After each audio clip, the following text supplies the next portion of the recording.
Nous sommes vendredi, vous savez ce que je fais. Je vais répondre à certains de vos commentaires. Et on commence tout de suite. Alors là, le premier commentaire, c'est au sujet des ajustements que je vois faisables pour Fury lors de son prochain combat, enfin lors du rematch contre Usyk. Et là, on a Jean-Joseph Sébian 3459 qui a répondu ceci. Bien vu pour les accrochages, j'y ai même pas pensé en espérant pour lui que l'arbitre laissera faire. Si tu regardes bien les combats contre Deontay Wilder, le deuxième et le troisième, il a beaucoup accroché, il s'est beaucoup mis sur lui, il a beaucoup envoyé de coups justement pendant qu'ils étaient en train de clincher. Donc je pense que ça va passer. Et pour moi, c'est essentiel qu'il le fasse. Il faut qu'il s'impose physiquement, il faut qu'il lui fasse sentir son poids, qu'il essaie de le fatiguer par tous les moyens. Et je pense que le clinch, c'est une des choses à faire, ça plus les coups au corps bien entendu. Et bien entendu, je pense que, enfin, j'espère que cette fois-ci, il le fera comparé au premier combat où il l'a pas fait du tout. Et c'est bien, enfin, il a essayé d'accrocher, mais voilà. Il n'a pas fait comme contre Wilder où vraiment il s'appuyait sur lui de façon à fatiguer ses jambes. En espérant que ça se fasse. Et je pense aussi que contre Usyk, ça me paraît impossible de le battre avec un combat 100% clean. C'est comme Floyd Mayweather. Si vous voulez avoir du succès contre lui, à un moment, il va falloir user de techniques pas très orthodoxes, comme Maidana l'a fait par exemple. On enchaîne. Alors là, c'est par rapport à Max Holloway, parce que là, d'après moi, je pense que son avenir en featherweight est terminé. Et là, on a Dassis Junior, Gimby 61-51, qui a dit ceci.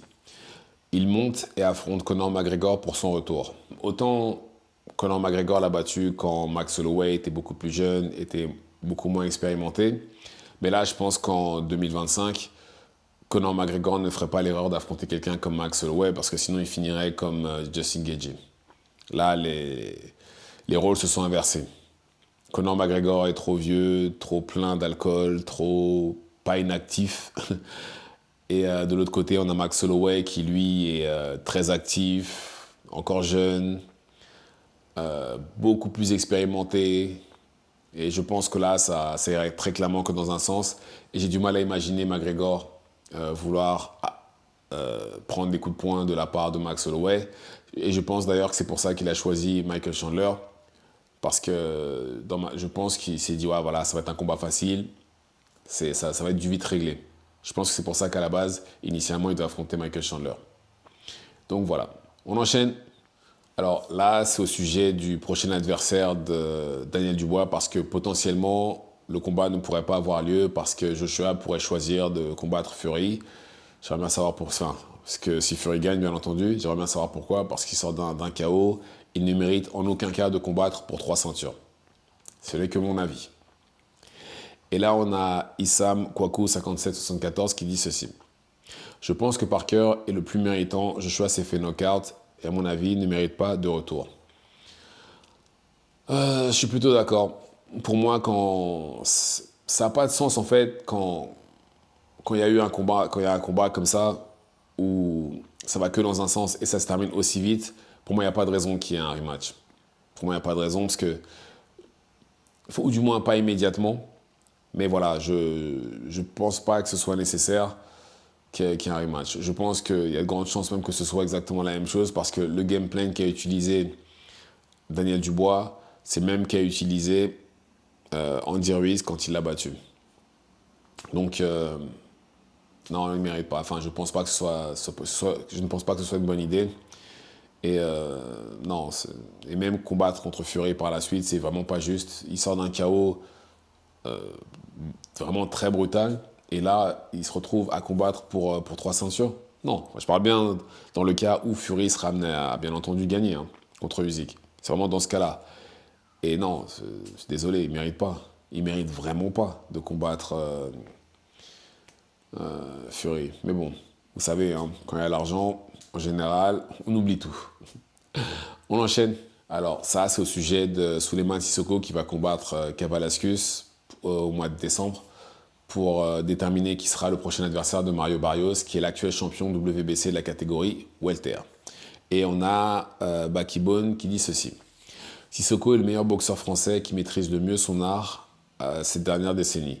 C'est sur lui que Canal+ aurait dû investir. il est et a toujours été sous-coté.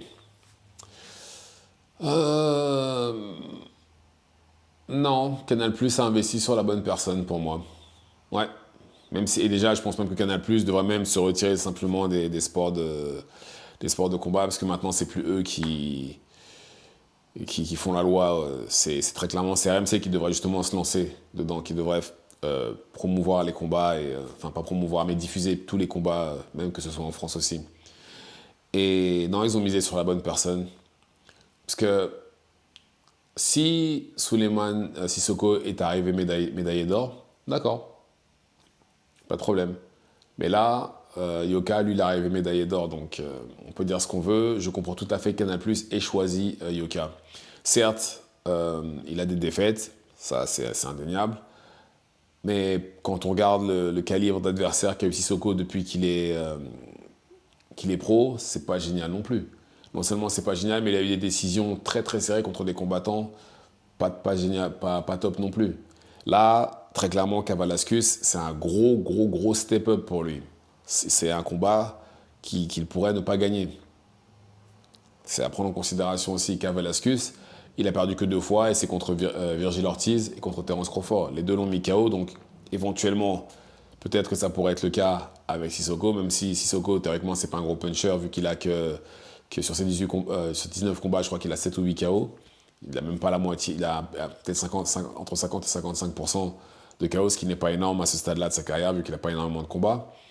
Donc non, j'insiste, Canal+, pour moi, a misé sur la bonne personne, sur celui qui, très clairement, allait être le plus vendeur. La preuve, Tony Yoka, qui est médaillé d'or, c'est tout à fait normal qu'il mise sur lui. Et en plus, il est en heavyweight, donc c'est encore plus de sens.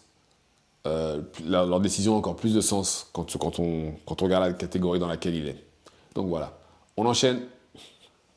Alors là, bon, bien entendu, dans la semaine, on a eu de nouvelles informations sur le potentiel adversaire Dubois et ça pourrait être Warley. Et là, on a Junpei09 qui dit ceci.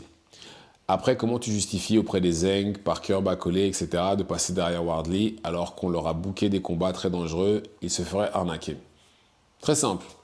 Alors, Zeng, Parker, c'est un combat qui, contractuellement, c'était déjà signé avant que si Zeng perdait, il y aura un rematch. Et ça va être le cas. Bon, on attend toujours la date. Hein. Mais voilà, on attend toujours la date. Bacolé, Kabayel, c'était déjà signé, enfin, c'est signé avant. L'IBF a ordonné ce combat-là avant pour déterminer qui sera le prochain adversaire de Dubois. Tout ça, ça s'est fait avant, justement, la décision d'Anthony Joshua de éventuellement ne pas combattre, enfin, c'est pas encore sûr, hein, bien entendu, de ne pas combattre Dubois prochainement.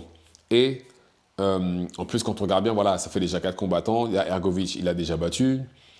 Frank Sanchez sort d'un KO. Ajagba, il ne mérite pas. Enfin, Ajagba, je ne sais même plus s'il combat ou pas.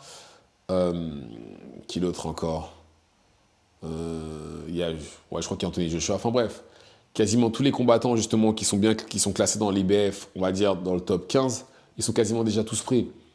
Wardley est 12e. C'est le seul, pour moi, c'est le seul combat c'est le seul combat qui... Enfin, bon, il y a une autre question plus tard qui parle aussi de Wardley, mais pour moi, je comprends le choix des promoteurs de Dubois de choisir Wardley. Pour moi, ça a un sens. Il sort d'un gros KO, il est britannique, il est invaincu. Pour moi, tout ce qu'il faut pour moi, ça tient la route qu'on lui propose le combat. Pour moi, ça tient. Maintenant, est-ce que ça va se faire? On attend toujours Joshua. C'est lui, théoriquement, qui tient l'avenir de plusieurs personnes entre ses mains. On enchaîne. Et là, toujours sur le sujet de Dubois et Joshua, là, on a le fan 345 qui a dit ceci. Joshua doit laisser l'opportunité aux autres. Parker contre Dubois, c'est pas une mauvaise chose. Mais moi, j'aimerais que Wardley puisse avoir sa chance. Alors, oui, c'est vrai, il sort d'un très très gros KO à la dernière carte Riyadh Season. Ça n'a rien à dire, bravo, c'était un des meilleurs KO de cette année. Il est invaincu, il est jeune, ça, il n'y a pas de problème. Mais après, en termes d'expérience, il y a un monde entre ce qu'il a affronté et Dubois. Je ne dis pas qu'il va perdre contre contre Dubois. Mais voilà, il y a un monde entre les deux et ça pourrait être très très compliqué pour lui. Ça pourrait être une nuit très très courte pour lui, justement, en prenant ça en considération. Donc, est-ce que c'est le moment pour lui, justement, de step up et d'aller chercher les cadors de la catégorie? Je ne sais pas si c'est vraiment une bonne idée, pour être honnête. Je ne sais pas. Mais je pense que d'ici quelques combats, quand il aura affronté justement quelques anciens champions, ce serait bien qu'il affronte, enfin, pas nécessairement anciens champions, parce qu'il n'y en a pas énormément que ça dans la catégorie, mais au moins des gens bien classés, par exemple, même qui prennent Dillian White, Deontay Wilder, Parker, enfin, ce genre d'adversaire-là, parce que là, tout de suite maintenant, je pense que Dubois le bat. Et je pense que la nuit va être très très courte. La soirée va être très très courte pour lui. Après, ce n'est que mon avis. Mais bon, après, c'est pas une science exacte. Un seul coup peut tout changer, surtout en heavyweight. Donc voilà. J'espère que ça vous a plu. Dites-moi ce que vous en avez pensé dans les commentaires. Activez la cloche de façon à être tenu au courant quand je posterai de nouvelles vidéos. Et c'est tout pour moi. Ciao, ciao.